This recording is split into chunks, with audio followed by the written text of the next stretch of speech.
입니다. 히브리인들이 애굽의 고센 지방에 정착하여 산지 한 400년이 지난 뒤였습니다. 애굽의 왕 바로는 요셉을 잘 알지 못하는, 요셉이 무슨 일을 했는지 그런 행적을 잘 모르는 그런 왕이었습니다. 그래서 바로는 히브리인들을 노예로 부리면서 피라미드 같은 왕의 무덤을 짓는데 동원했던 것 같습니다.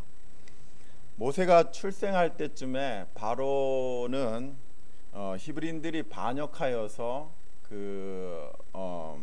도망할 것을 가장 염려하였습니다. 그 기록이 출애굽기 1장 10절에 이렇게 기록을 하고 있습니다. 출애굽기 1장 10절입니다. 자, 우리가 그들에게 대하여 지혜롭게 하자. 두렵건대 그들이 더 많게 되면 전쟁이 일어날 때 우리 대적과 합하여 우리와 싸우고 이 땅에서 나갈까 하노라 하고, 이런 바로의 두려움이 저 말씀에 드러나고 있습니다. 바로는 히브리인들의 인구 성장과 또 반역에 대한 두려움으로 두 번의 강압 정책을 폈으나 실패했습니다. 마지막 세 번째 방법으로 바로가 그 남자아이가 출생하면 다 강에 내버리라는 그런 명령을 내립니다. 모세 부모가 모세를 그렇게 버릴 수밖에 없는 그런 결정을 한 것은 보면 분명 명령을 어기면 그 아이뿐만 아니라 모세 부모까지도 죽을 것이다라는 그런 경고가 뒤에서 더 내려졌을 것입니다. 자기도 모르는 사이에 사탄에게 조종당한 그 바로는 점점 더 이 사람이 흉악해져, 더 그 히브리인들을 막으려고 더 흉악해져, 더 흉폭해져 갔습니다. 그런데 우리 하나님은 미리암이라는 작은 소녀, 어린 소녀를 통해서 사탄을 무참히 패배시키는 것이 우리가 읽은 오늘 본문의 주된 이야기입니다.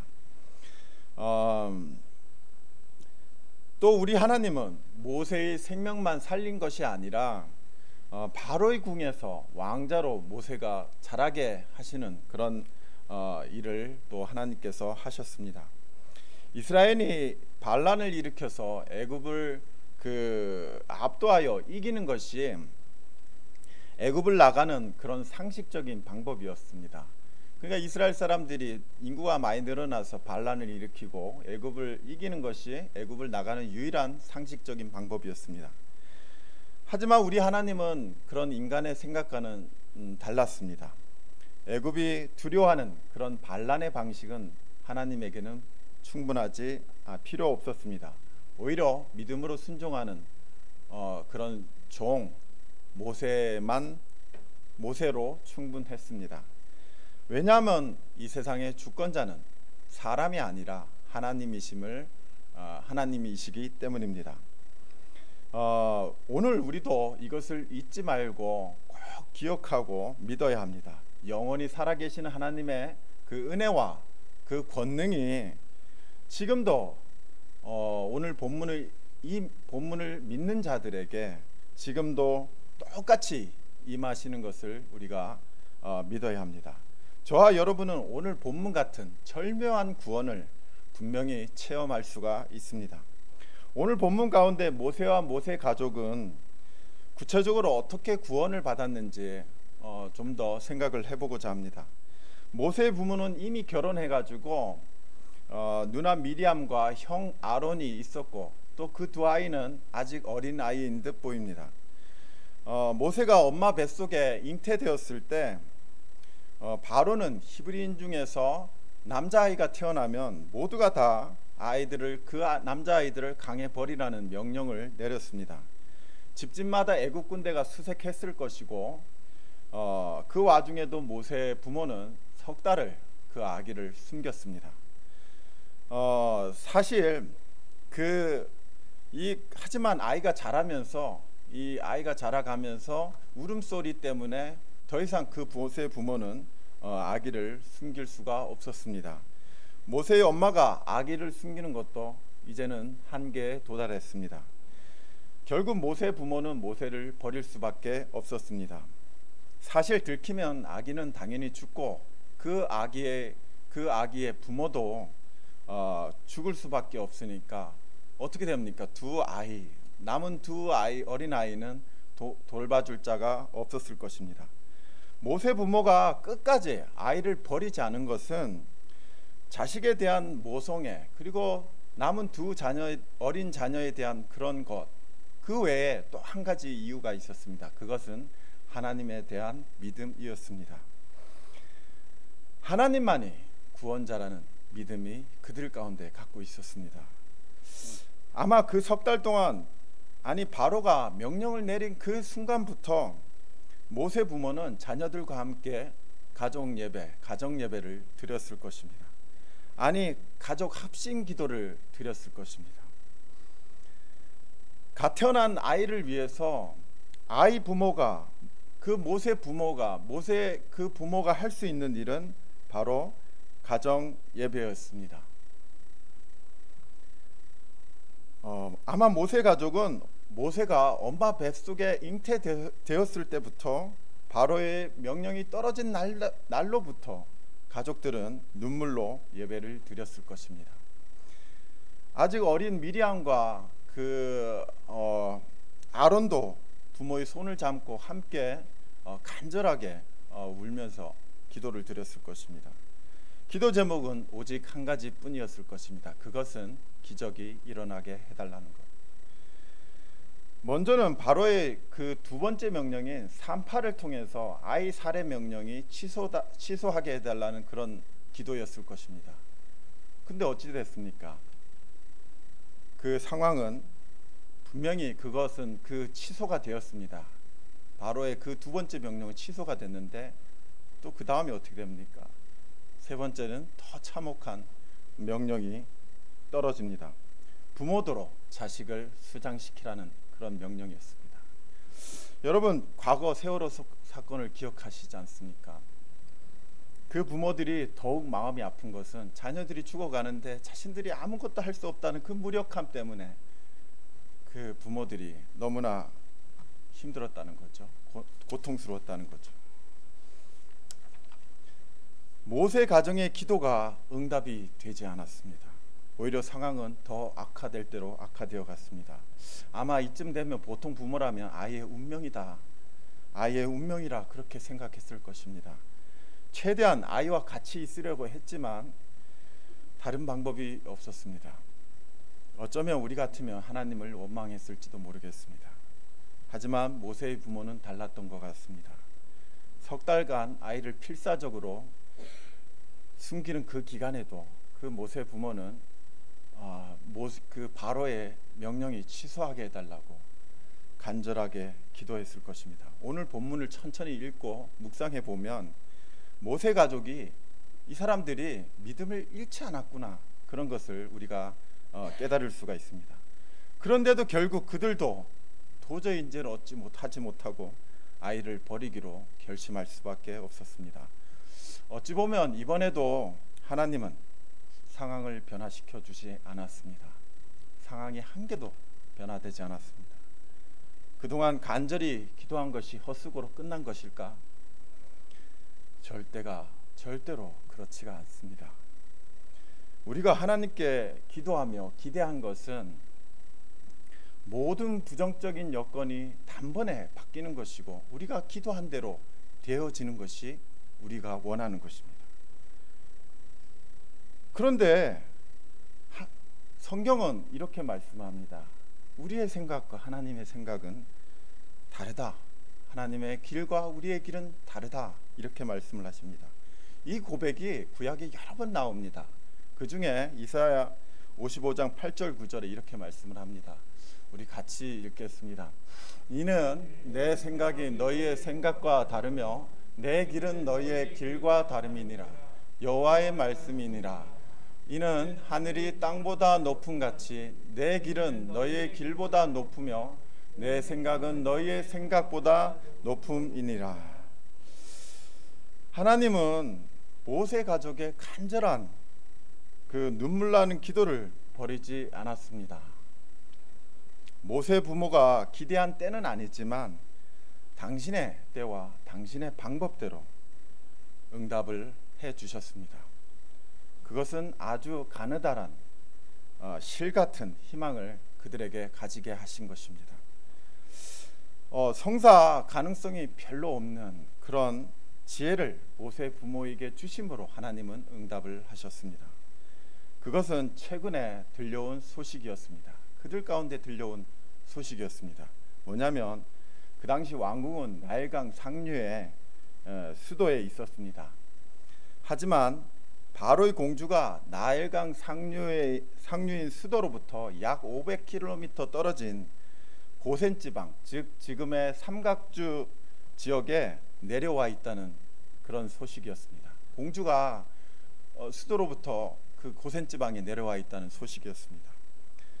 이게 뭐냐면 500km니까 거의 서울에서 부산 간 거리입니다. 그것을 어떻게 아느냐고 하면 창세기 47장 27절에 이렇게 말씀합니다. 이스라엘 족속이 애굽 고센 땅에 거주하며 거기서 생업을 얻어 생육하고 번성하였더라. 그러니까 모세의 그 조상 애굽 가족들이 지금 고센 땅에 400년 동안 살아온 것입니다.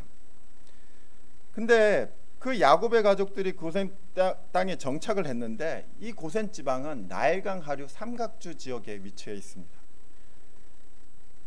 또 고고학자들의 조사에 의하면 그 당시 애굽 왕궁은 룩소르라는 도시에 있었는데 그게 나일강 상류에 있었습니다. 그러니까 분명 공주는 별장에 휴가차 내려와 있었던 것입니다. 그 공주는 아버지와 다르게 평소 동정심이 많은 아주 인자한 사람이라는 소식이었습니다. 히브리인들을 차별하지 않고 잘 대해준다는 그런 소문도 들렸습니다. 그런데 그 공주가 자주 나일강에 목욕하러 온다는 그런 소식도 들렸습니다. 공주가 목욕하는 장소라면 분명히 악어도 없었을 것이고 급한 물줄기도 그런 곳도 아니었을 것입니다. 여러분 그 자연 프로그램 보면 나일강 악어는 세계에서 가장 큰 종류의 악어고 가장 흉폭한 악어라고 합니다. 그런데 그 악어가 없는 곳에 공주가 이렇게 목욕하는 곳이 좀 이렇게 정해져 있었겠죠. 아무튼 모세 가족은 마지막으로 공주에게 모세를 보여주면 어떨까? 어떻게 될까? 하나님에게서 온 지혜를 응답으로 받은 것입니다. 미리암은 하나님이 가르쳐 주신 그 공주가 목욕하러 오는 그 시간, 그 장소에 갈대 주위에 모세가 누워 있는 그 갈대 상자를 갖다가 띄워놓고 멀찍이 서가지고 지켜보고 있었습니다. 정확하게는 뭡니까? 하나님이 어떻게 하시는지 지켜보고 있었던 것입니다. 요즘에도 미혼모나 가난한 그 부모가 갓난아기를 양육하지 못해서 불임 부부 집 앞에 갖다 놓기도 합니다. 그러나 받아들여질 가능성은 거의 없습니다. 고대에도 공주라도 아버지의 명령을 어기거나 왕의 명령을 어기거나 그렇게 되면 공주의 생명뿐만 아니라 공주 지위까지도 버려야 되는 그런 상황이었습니다. 그런데 모세 부모가 받은 기도 응답은 물에서 거의 익사 직전에 붙잡은 지푸라기 같은 그런 그것밖에 되지 않는 것입니다. 모세 부모는 몇 달은 간절히 눈물로 기도했을 것입니다. 그렇게 기도했는데도 여전히 사방은 절망뿐이었습니다. 모세 부모에게 한 가지 희망은 하나님이 주신 지혜라는 응답이었던 공주의 반응뿐이었습니다. 하나님이 주신 지혜라도 여전히 인간에게 너무나 불안했을 것입니다. 모세 부모는 더 간절히 기도했을 것이고 미리암도 강변 갈대 숲에 멀찍이 서서 어떻게 되나 지켜봤을 것입니다. 미리암은 이미 하나님이 살아계시다면 하나님께서 살아계시다면 우리 동생 좀 살려달라고 간절히 슬퍼하며 울었을 것입니다. 모세 부모는 너무나도 간절히 기도하면서 기도가 안 나와가지고 그저 하나님 무한 반복하면서 기도했을 것입니다. 모세 가족은 그저 하나님께 무조건 모세를 살려달라고 기도했습니다. 매달렸습니다. 그런 기도에 신학적인 지식이나 어떤 고상한 말도 필요치 않습니다. 그저 하나님께 구원만을 외쳤습니다. 그런데 하나님께서 응답을 해주십니다. 바로의 공주가 히브리 아인 줄도 알고도 공주가 살려줄 마음이 생긴 것입니다. 그것을 눈치챈 미리암이 공주에게 쫓아가가지고 히브리 유모를 찾아줄까요? 히브리 유모를 붙여줄까요? 그렇게 아이가 담대하게 말을 합니다. 세상에 어찌 그런 초등학생밖에 안 된 아이가 수십 명의 보디가들로 이렇게 둘러싸인 공주 앞에서 어찌 그렇게 담대하게 말을 할 수 있을까? 게다가 모세 부모는 같이 온 것 같지도 않습니다. 하나님은 지금 어린 미리암에게 담력과 총명을 주심으로 하나님은 응답하신 것입니다. 또 하나님은 공주에게는 인자한 마음을 주심으로 모세를 살리는 역사를 이뤄 가신 것입니다. 미리암은 어머니를 히브리 유모로 추천함으로 모세를 어머니 손에 기르는 도저히 상상할 수 없는, 우리가 상상할 수 없는 그런 하나님의 역사를 이룬 것입니다. 이것은 인간의 힘도 아니고 인간의 능력도 아니고 인간의 재능도 아닙니다. 이것은 성령님의 역사고 하나님의 역사입니다. 모세의 어머니는 아들이 버려지는 참혹함을 볼 수 없어가지고 장녀인 미리암만 보내고 같이 오지 못하고 집에서 피눈물 나는 눈물을 나는 기도를 했을 것입니다. 이 구원은, 이 기도의 응답은 하나님의 응답입니다. 우리는 사방이 막히는 그런 상황을 경험할 때가 있습니다. 아무리 오래 기도해도 응답이 안 되는 기도 제목이 있을 수 있습니다. 하나님은 오늘 우리가 생각해 본 것처럼 우리가 상상하지도 못하는 당신만의 때와 당신만의 방법으로 그렇게 반드시 응답하십니다. 단지 주의할 것은 도깨비 방망이식의 뚝딱처럼 그런 응답은 거의 없다는 것입니다. 처음에는 지혜를 주십니다. 또 그 지혜를 한 줄기 가느다란 실 같은 것일 가능성이 아주 큽니다. 하지만 우리는 모세 가족처럼 그 지혜를 실행할 수 있는 담력을 구해야 합니다. 성경을 보면 거의 하나님의 응답은 하나님에 대한 믿음을 더 강하게 해주시는 것으로 그런 방식으로 응답을 하십니다. 다시 말해서 믿음을 더 가지도록 마음에 결심하도록 만드는 그런 것. 오직 나를 구해줄 분은 오직 여호와 하나님 뿐이라는 마음의 절박한 마음을 가지게 들게 하십니다. 너무나 힘든 상황 가운데, 고난과 문제 가운데 구해달라고 간절히 기도해도 어떤 방법도 생기지 않는데, 보여주시지 않는데, 구체적인 방안을 보여주시지 않는 경우가 참으로 우리에게는 많습니다. 하지만 앞으로 어떻게 될지는 모르지만 그래도 다시 힘을 내자, 그래 다시 한번 기도를 열심히 해보자, 그렇게 우리가 그렇게 결심하게 되지 않습니까? 여러분, 바로 이것이 하나님의 기도 응답이라는 것입니다. 예전 평소 기도를 많이 하는 것으로 유명한 침례교 목사님의 어떤 목사님의 간증 중에 이런 말을 했습니다. 그분은 쓰러지고 넘어져도 또 기도하는 것이 가장 좋은 믿음이다 라고 간증을 합니다. 하나님의 생각과 길은 우리의 생각과 길과 달라서 우리는 잘 모릅니다. 그 목사님은 하나님의 응답은 실제로 다 해결되고 한참 후에나 하나님의 뜻을 알게 되었다라고 그렇게 간증을 합니다. 바울도 자신이 선택받은 것에 대해서 시간이 한참 지난 뒤에 보니까 이것이 하나님의 계획임을 알았다라고 고백을 했습니다. 그는 에베소서 1장 4절과 5절에서 이렇게 고백합니다. 우리 같이.